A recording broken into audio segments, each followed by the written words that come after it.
Hey, what's going on, people? I hope you guys are doing good. So I'm here at CES 2025, and you know we have to do some type of best of CES roundup of cool things that I saw, and that's what we're gonna do. So I'm about to head in right now and go check out what they have to offer. So one thing I wanna show you here at CES 2025 is the Chefrobot booth, because they have some really cool, innovative cooking products that I think could help you make fantastic meals without having to break a sweat. So like I said, I love to eat, but I don't wanna work hard for my food, and the Ultracook Max is gonna fix that for me. This thing is incredible. It has over 500 different recipes built into it, and all you have to do is go over here to the touch screen, browse the recipe that you're looking for. Some of them don't have pictures because they're having some Wi-Fi issues, so they're not loading properly, but you would just browse, and then you select the recipe that you want. So we have like spaghetti Alfredo right here, which takes 35 minutes. There's a preview of what you're gonna be doing, and then you can just tap cook, and that's it.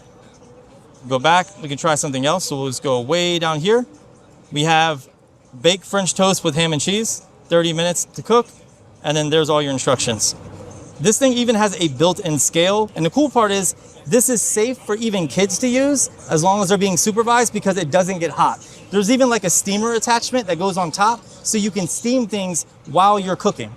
This is a air fryer, it's a pressure cooker, it's a crock pot, it is a frying pan, it's an oven, it's everything all in one. This is a space-saving device. It's perfect for people that have small homes, apartments, or dorm rooms, or if you're into van life, this is perfect for you. So technically the Ultracook Max comes in two different models. You can see we have like a bulkier, beefier black version right here that looks more heavy duty. This is for commercial use, whereas the white version over here is more meant for personal and home use. But you'll be able to buy both models. The biggest thing with Chefrobot is ease of use and maximizing what you already have in order to get really healthy and delicious meals, and I'm a fan of that. Let's go check out some more stuff here at CES. So I heard that BioLite, the booth right behind me, has this really cool compact backup generator and power source for renters. Let's go check it out. So check this out. There is a renter-friendly backup power source right here that sits super flush to the wall. In fact, it is so flush, you can take a refrigerator and you can put it right in front of the generator. Like, how crazy is that? So normally something like this would have to be behind the wall. You would have to own your house, but this is renter friendly. And you can see right here, it's expandable up to 10.5 kilowatts. It gives you instant and automatic power, and it's only 2.8 inches deep. Like, there's another example over here that's behind a sofa. So look at that, super flush, really cool design here. There's the Narwal booth. You know, they have some really cool products coming out this year, so they definitely made my CES list. Let me show you a few. Narwal announced an entire new lineup of vacuums for 2025. We have everything from a new entry level all the way up to a brand new flagship series. For this video, I'm going to primarily focus on the flagship. However, if you want to learn more about the other vacuums, I did make a dedicated booth tour, and you can find that video at the end of this one. So to give you a quick recap, we have the Narwal Frio Pro, which is more or less their new entry level. It's replacing the Narwal Frio. Then we have the Narwal Frio Z10, which is more or less their mid-range, and this is replacing the Narwal Frio X Ultra. Then we have the Narwal Frio Z10 Ultra, which is one of their premium vacuums, so it's on the higher end, and this is replacing the Narwal Frio Z Ultra. Lastly, we have the Narwal Flow series, and this is their brand new flagship, and this thing has a lot of incredible features. While all the vacuums have seen an increase in suction power, the Flow really takes the cake here because it has 20,000 Pascal. Not only that, but it also can vacuum forwards and then do a backwards pass in order to replicate real handheld vacuuming. I saw this in real time, and it is absolutely brilliant. It's also using an anti-tangle side brush that also extends in order to get deep into corners and crevices, but the way they made this side brush is genius. Rather than having a mechanical arm that swings out, Narwal made their side brushes user replaceable. That way, if something goes wrong, it's not going to cost you a lot of money to get it fixed. How it works is simple, but genius at the same time. So the side brush spins in one direction until the robot detects a corner. Once it detects the corner, it will spin in the opposite direction, which swings out a longer sidearm that can get into those corners and crevices. Narwal also updated the mopping system, so now we have a track mop. I've only seen one or two other vacuums with this style of mop, and I am very impressed. The track mop is longer and wider, providing more coverage during a cleaning session. The track mop also moves in the opposite direction of the robot, so as it rolls forward, the track mop will move backwards. This provides more friction in scrubbing, giving you a much deeper clean. Combine this with the increased downward pressure and the fact that the track mop can extend all the way to your wall, this very well might be the best robot vacuum for mopping. It also takes advantage of Narwal's twin AI dodge navigation, which utilizes dual RGB cameras, and while this isn't new, they managed to tweak the algorithm and now it can detect over 200 objects, which is crazy. All I know is I can't wait to get this vacuum in-house and test it. The Narwal Flow series is definitely shaping up to be one of the best robot vacuums of the year. Asus showcased a ton of new stuff, like their new Strix lineup featuring RTX 50 series graphics. Some have updated designs with beautiful high refresh rate mini LED and OLED displays, but the one that really caught my attention was this one with the toolless back panel for easy upgrades and repairs. All you have to do is slide the switch at the bottom and the panel slides down and out. It's so easy that you can do it with one hand.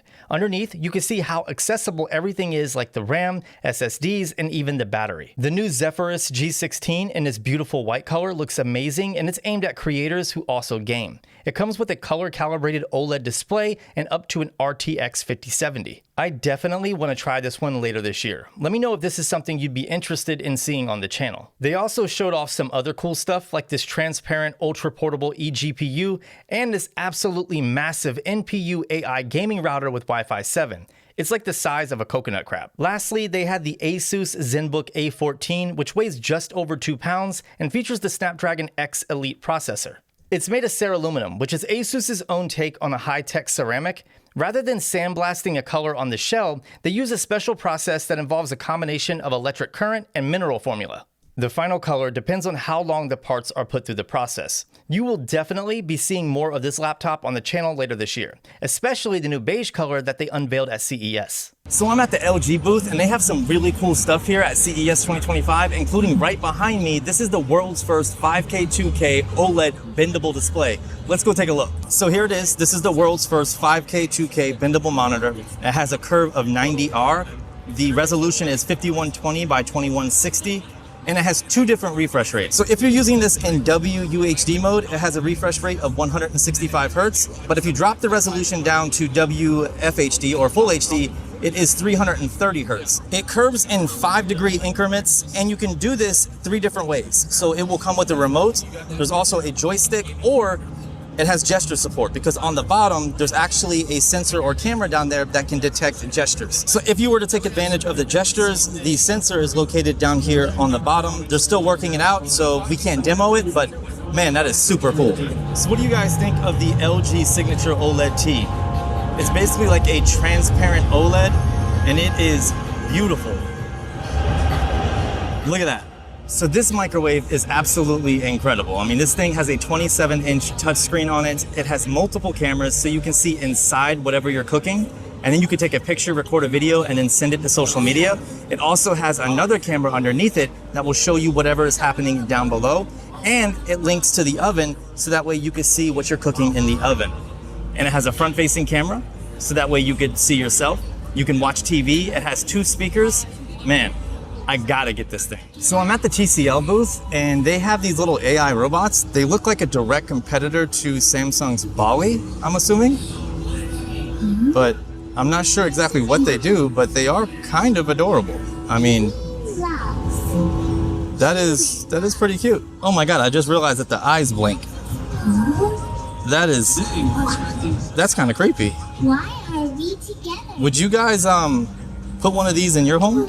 So another thing they have over here at the TCL booth is the world's largest QD mini LED TV. Like, look at the size of this thing. This video is not doing it justice, and it is so bright. Those blacks look like OLED. Man, that thing is massive. Look at the back.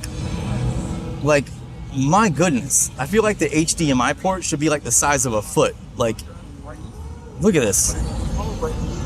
Now, of course, we have to stop by the Samsung booth and see what they have going on, because usually they have a lot of cool stuff. And I heard they have that 3D gaming monitor, like a new version, and it's coming to market. So let's go check it out. So I guess I'm gonna be using SmartThings whenever I get my yacht. So unfortunately, it looks like Samsung's booth here at CES 2025 at the convention center is mostly just experiences, so they don't have any products that I was looking forward to seeing, such as that 3D gaming monitor and a few other things. That was all done at a first look, and I missed it.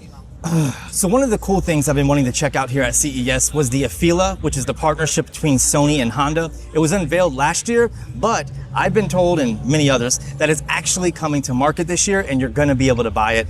And they have, I guess, like ready to go models here. Let's go check them out. So here it is. This is the Afeela 1. It's no longer a prototype. I'm not sure if this is the final model, but it's very close. You're gonna be able to pre-order or buy this later this year.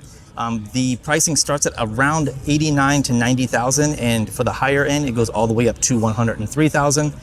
It looks pretty sick, gotta say, and with the Honda name behind it, it could very well be a hit. Is this something that one of you guys would drive? Is this something that you would buy or entertain the idea of buying? The only thing I'm not really feeling are those sensors at the top. Kind of looks a little weird to me. Not really digging that, but overall, it does look pretty sleek. We have it in the gray color here, and then on this side, we also have it in the white. Which color do you guys prefer? The white or the gray? So I'm at the Sony booth, and they have something really cool. So they have an Apple Vision Pro competitor. It's called XYN, and this is it right here. It uses two 4K micro OLED panels, just like the Apple Vision Pro. And basically, it's gonna give you spatial computing or something very similar. You can see this is what it looks like when you're wearing it. So a little bit more ugly, I would say. I don't know, but just different than the Apple Vision Pro. Like looks a little more bulky. I don't know. Is this something that you would wear? I honestly can't see myself wearing that, but I would love to try it just to get the experience. So it looks like you can connect it to a PC and use it that way. I don't have a ton of information on this thing. It is very, very new, but you can see that is the details here at CES if you want to learn a little bit more about it. But yeah, it's cool to see a true, like a real Apple Vision Pro competitor. So check out the Last of Us statue. Look at the detail in this thing. I'm at the Sharge booth now, and they have a new pair of glasses coming out called the Loomos, and they are AI-powered glasses, very similar to like the Meta Ray-Bans, and they don't look bad at all. They have like a transparent design, but it's more darker than the clear version that are on the Meta Ray-Bans. You can see they have speakers up top, and we have cameras on the front. I'm actually gonna be getting a pair of these, so make sure to follow me and subscribe, but check those out. Those are the clear version for the lenses, and these are the sunglasses. They also have a couple other designs, but they're really busy right now and I can't really access them, but let me know what you think of the Loomos. All right, so that's another CES in the books. I gotta say, there wasn't a ton of stuff at this show, but there was some really cool things. I think the star of the show were like the robot vacuums, randomly. I think that that was probably the most exciting tech that I saw here, but that's pretty cool, right? Like smart home tech is definitely the way to go. I mean, if your home is smart, then you don't need to be. Let me know what you guys thought of my coverage for CES 2025. What was the most exciting product that you saw in the video? Comment down below. Other than that, I'll see you beautiful people in the next one.